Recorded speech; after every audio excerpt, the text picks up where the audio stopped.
বের হয়েছে কয়েকটা জিজ্ঞাসা, আপনারা খালি চলে যাবেন না। আপনারা আমার জন্মভূমির মানুষ। আপনি বক্তব্য শুনতে আসলে আমাকে ভালো লাগে, বই পুস্তক শুনতে নিলে ভালো লাগে, আমার সাথে কোনো পরামর্শ করলে ভালো লাগে। মাঝে মধ্যে আমার আফসোস হয় যে আমি নিজের জন্মভূমিতে অনেক জায়গায় কথা বলতে পারি না। হরিমোহনে প্রোগ্রাম ছিল, হরিমোহন স্কুল মাঠে। তো হরিমোহন স্কুল মাঠে ওরা প্রোগ্রাম করতে পারছে না, অন্য জায়গায় করছে। চাঁপাইনবাবগঞ্জের মাটিতে এমন কোন মায়ের বেটা কে আছে যে ধর্মকে নতুন ভাবে পেশ করতে পারে? ঘুঘুরা তুলে দেব, কে আছে এমন?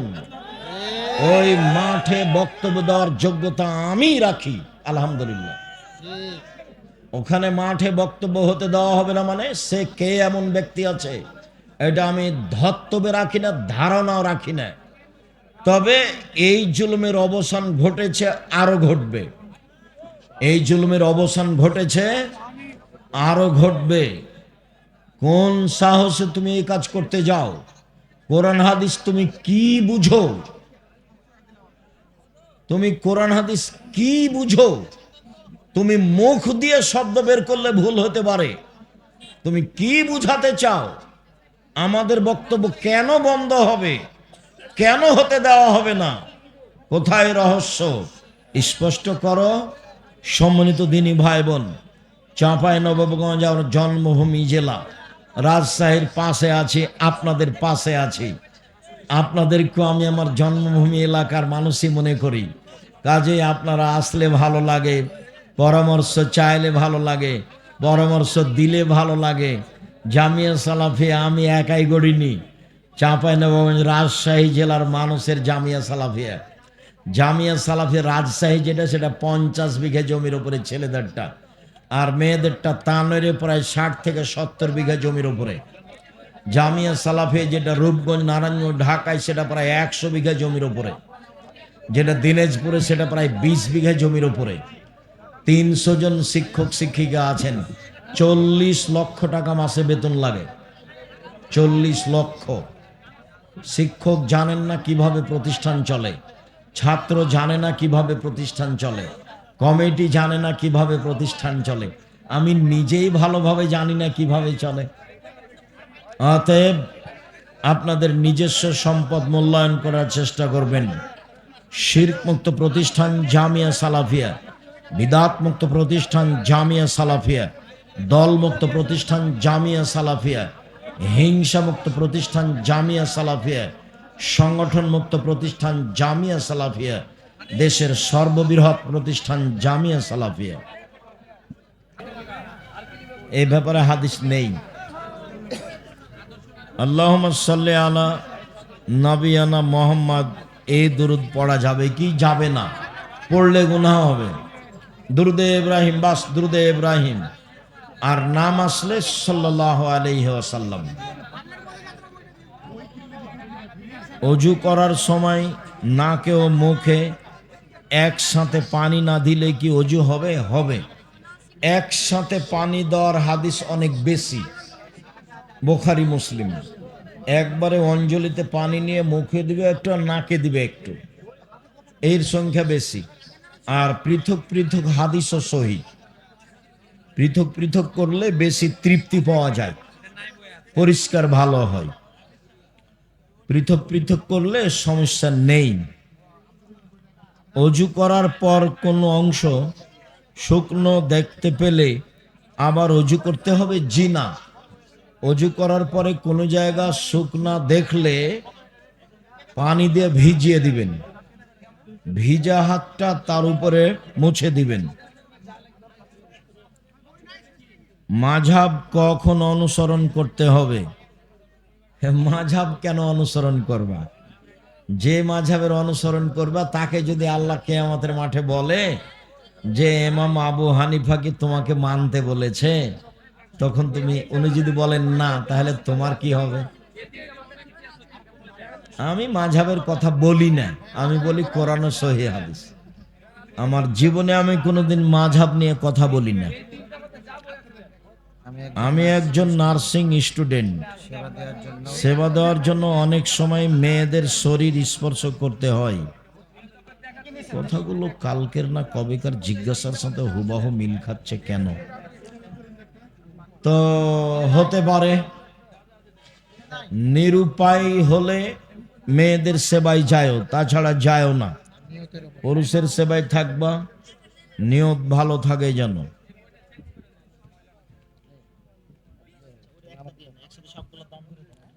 মজা করে গোপনে ফোনে বা SMS এ দুজন দুজনকে 3 বার কবুল বললে কি বিয়ে হবে? না, এই বিবাহ বাতিল, কোর্টের বিবাহ বাতিল, উকিলের বিবাহ বাতিল, জজের বিবাহ বাতিল। কোর্টের বিবাহতে ছেলে মেয়ে হলে সব ছেলে অবৈধ, 7 ছেলের মা হলো 7টায় অবৈধ সন্তান। কোর্টের বিবাহ বাতিল। বাপ ছাড়া বিবাহ হবে না, বাপ ছাড়া বিবাহ হবে না। বাপের দাম আছে। বাপ মরলে দাদা, চাচা, ভাই এরা নিচে নেমে আসে। তওবা কিভাবে করব? তওবা কখন করলে কবুল হবে? আস্তাগফিরুল্লাহ ওয়া আতুবু ইলাইহি বেশি পড়ো। রাতে 2 রাকাত সালাত আদায় করে হাত তুলে বলো, এই পাপ আমি এই পাপ আর কখনো করব না। তুমি আমাকে পাপ থেকে বাঁচাও। অনুতপ্ত হয়ে বলছি। আমি একজন ছাত্র, টিউশনি করে টাকা ইনকাম করি। মেয়েদেরকে পড়ালে কি টাকা হালাল হবে? নির্জনে কোনো মেয়েকে পড়াতে পাবা না। পড়ালে তার মা পাশে বসে থাকবে, নইলে আরো 5 জন হতে হবে, ইসলামী পোশাক হতে হবে। জুমার দিনে খুতবার পরে আজান দেওয়া হয়, সেটা জায়েজ না? আজান একটাই, যখন খুতবা শুরু হবে তখন বাস একটাই আজান, রাসূলের সুন্নাত। এশার সালাতের পর ভিতরের সালাত না পড়লে সালাত আদায় হবে কি? ভিতরের সালাত ফজরের আজান পর্যন্ত পড়েন, যখন সহজ হয় 1 রাকাত পড়বেন, চাইলে 3 রাকাত, চাইলে 5 রাকাত, 1 রাকাত বেশি পড়বেন। আর কেউ যদি দোয়ায়ে কুনুত পড়তে চায়, তাহলে দোয়ায়ে কুনুত প্রতিদিন পড়তে হবে না। কেউ যদি কোনোদিন দোয়ায়ে কুনুত পড়তে চায়, তাহলে ভিতর সালাতে পড়বে। কেউ যদি কোনোদিন দোয়ায়ে কুনুত পড়তে চায়, তাহলে ভিতর সালাতে পড়বে। কেউ যদি কোনোদিন দোয়ায়ে কুনুত পড়তে চায়, তাহলে ভিতর সালাতে পড়বে। রুকুর আগে হলে বুকে হাত বাঁধা থাকবে, রুকুর পরে হলে উঠাবে। সাহারির শেষ সময় কিভাবে নির্ধারণ করা হয়? এই 50-60 আয়াতের পড়ার মতো সময় থাকবে, এরকম সময়।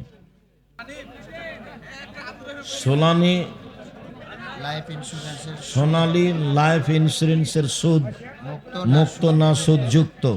এদেশে এমন কোনো ইন্স্যুরেন্স নেই যেটা সুদ মুক্ত, সবই সুদ যুক্ত। ফরজ সালাতে ইমাম সূরা ফাতিহা ভুল করলে নামাজ হবে কি?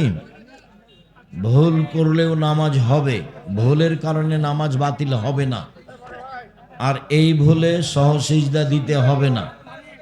রাকাত কমলে বা বেশি হলে সহসিজদা দিতে হয়।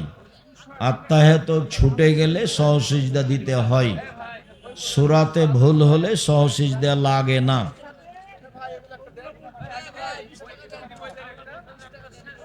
হুজুর, না বুঝে আমি আপনাকে গালি গালাজ করেছি, আমাকে ক্ষমা করবেন। ঠিক আছে, তোমাকে ক্ষমা করলাম, জাযাকুমুল্লাহ। বহু মানুষ এরকম আছে। তুমি আরো 5 জনকে বলে দিও, আমি জাতির কোনোদিন ক্ষতি করিনি। যখন জাতি না বুঝে আমার বক্তব্য বন্ধ করে, তখন আমার আফসোস হয়। এই ছেলে, একটা ফ্রি হলে একটা কিনলে, সরাসরি ফ্রি নয়। যেটাই কোনো একটা কিনলে একটা ফ্রি। ঠিক আছে, আমি ওগুলো নিজে কিনেছি ফ্রি দেওয়ার জন্য, কিন্তু মানুষ আগ্রহী হবে। জাযাকুমুল্লাহ। যদিও আপনাদের টাকা দিই ওইসব পত্রিকা ছাপে না, আমি তো আর ব্যবসায়ী নই যে আমার কাছে কোটি টাকা আছে। 16,000 পত্রিকা বের হয়, তো 2-1 টাকা নয়। প্রেস আছে, সব কিছু আছে, জনগণের সহযোগিতা আছে। আমরা মাটি কাটার মানুষ, কবে টাকা দিলাম? না দিই, কেউ দেয়, কোন দেশ থেকে দেয়? চলে তো, প্রতিষ্ঠান চলছে তো। মা যদি দাদা দাদির সাথে কথা বলতে নিষেধ করে, এই মায়ের কথা শোনা হবে না। এ মাকে খালা বলে ডাকো, এ মা ভালো না।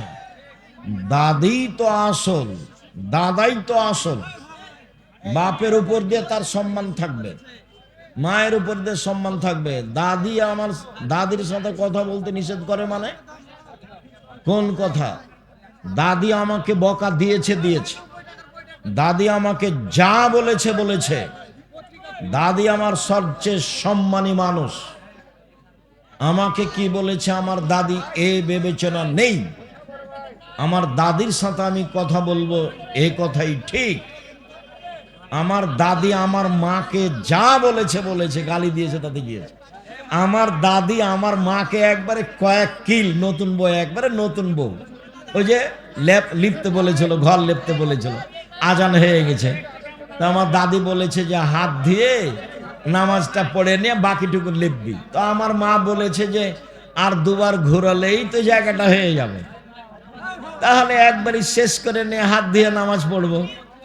যেমন বলেছে 2বার ঘুরাইলেই হয়ে যাবে, তেমনি আমার দাদি গিয়ে একবারে কয়েক কিল। হ্যাঁ, আমি বলছি নামাজ পড়লে হাত দিয়ে, আর তুই বলছিস 2বার হাত ঘুরালেই হবে? তোর তো সাহস দেখি অনেক। এখন আমার মা বলবে যে দাদি বলিস না? এই কোন বোকামি কথা, খুব নোংরা কথা এটা। টুপি পড়ার ব্যাপারে কোনো হাদিস আছে? না। সাহাবীদের মাথায় পাগড়ির নিচে টুপি থাকতো, এটা বোঝা যায়। ব্যাংকে টাকা রাখলে টাকা বেড়ে যাওয়া, টাকা দিয়ে কি যাকাত দেওয়া যাবে? জি না। বেড়ে যাওয়াটা ফকির মিসকিনকে এমনি দিয়ে দিতে হবে, না হলে তো জামিয়া সালেফে ইয়াতিম আছেই, ওটা দিয়ে পাঠিয়ে দিবেন। বর্ধিত দিয়ে কিছু করা যাবে না, ওটা সুদ। আমি একজন ইউরোপ প্রবাসী, শুনেছি রাসূল সাল্লাল্লাহু আলাইহি ওয়াসাল্লাম বলেছেন, তোমরা কর্মসংস্থার জন্য পশ্চিমা দেশে যাবে না। না, এটা বলেননি। ওরা ইহুদি খ্রিস্টান, ওদের বিপরীত বিরোধিতা করতে হবে, এটা বলেছে। তাহলে গেলে তো অনুকূলে হলো, ওদের সাথে কাজ করলে তো অনুকূলে হলো। রুজি উপার্জনের জন্য গেলেও তার আদর্শ নেওয়া যাবে না। তার আদর্শ হলো ভয়াবহ। বক্তব্যে দেওয়া আছে, বলো দেখো। তাদের কৃষ্টি কালচার আদর্শ থেকে দূরে থাকতে হবে। শায়েখ, আমি স্বপ্নে দেখি আমার বাবা মারা গেছেন, আমি চিৎকার করে কান্না করছি। এ সময় তখন শেষ রাত। এই স্বপ্ন দ্বারা আমাকে পরিষ্কার বলুন। স্বপ্ন ভালো লাগলে কাউকে বলতে হবে, খারাপ লাগলে কাউকে বলতে হবে না। বাম দিকে থুথু ফেলতে হবে, নাউজুবিল্লাহ মিন জালিক বলতে হবে, অজু করে 2 রাকাত সালাত আদায় করতে হবে, তাহলে খারাপ স্বপ্নের কোনো প্রতিক্রিয়া হবে না। আর স্বপ্ন কোনো দলিল নয়। স্বপ্নের কথা ভালো হলেও ঠিক হতেও পারে, নাও হতে পারে। স্বপ্ন জীবনে কোনো দলিল নয়। শুকরিয়া, জাযাকুমুল্লাহ খায়ের। সকল দিনই ভাই বোনকে আজকের আলোচনা মেনে চলার জন্য আন্তরিকভাবে অনুরোধ জানাচ্ছি। বিশেষভাবে সমাজের যা অবস্থা, তাতে হাট বাজার দোকানপাট থেকে বেঁচে থাকতে হবে, মুখ বন্ধ করতে হবে, অন্যথায় সরাসরি জাহান্নামে চলে যেতে হবে, যা আমরা আজ করতে পারছি। বিষয়টি খুব সতর্কভাবে দেখবেন। দ্বিতীয়, 5 ওয়াক্ত সালাত আদায় করবেন, হালাল রুজির চেষ্টা করবেন, আর কোরআন তেলাওয়াতে অভ্যাসী হবেন। আমার দিনী বোনদের অনুরোধ জানাচ্ছি, আপনারা 5 ওয়াক্ত সালাত আদায় করবেন, স্বামীকে মেনে চলার চেষ্টা করবেন, বাপের কথা মতো চলার চেষ্টা করবেন। আল্লাহ ভালো পথ সহজ করে দিবেন ইনশাআল্লাহ। আল্লাহ আমাদের যারা মারা গেছে, তুমি তাদের কবরের শাস্তি মাফ করো। যারা আমরা অসুস্থ তুমি তাদের আরোগ্য দান করো, যারা আমরা বেঁচে আছি তুমি তাদেরকে তোমার রাসূলের পদ্ধতি অনুযায়ী চলার তৌফিক দান করো। এই দাবি এ দোয়া রেখে আজকের আলোচনা এখানেই শেষ করলাম। সুবহানাকা আল্লাহুম্মা ওয়া বিহামদিকা আশহাদু আল্লা ইলাহা ইল্লা আনতা আস্তাগফিরুকা ওয়া আতুবু ইলাইক। আসসালামু আলাইকুম ওয়া রাহমাতুল্লাহ।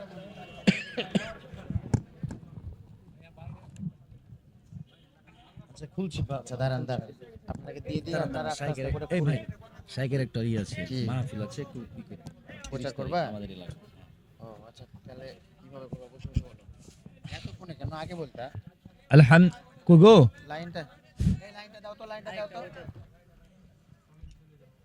আচ্ছা, ওটা তো মুখে দাও, ওটা দাও, দেন মুখে দাও। আলহামদুলিল্লাহ, আমরা অনেকক্ষণ যাবৎ শেখের কাছ থেকে বিবাদ নিয়ে গুরুত্বপূর্ণ আলোচনা শুনছিলাম। আমরা যেন আলোচনা শুধু না শুনি, আলোচনা শুনে যেন আমরা পালন করি, তাহলে আমরা পরকালে মুক্তি পাবো ইনশাআল্লাহ। একটি জরুরি ঘোষণা, দারুল উলুম মডেল মাদ্রাসার উন্নতিকল্পে আগামী 30শে নভেম্বর রোজ রবিবার চম্পকনগর হাই স্কুল মাঠ গোদাগাড়ি রাজশাহীতে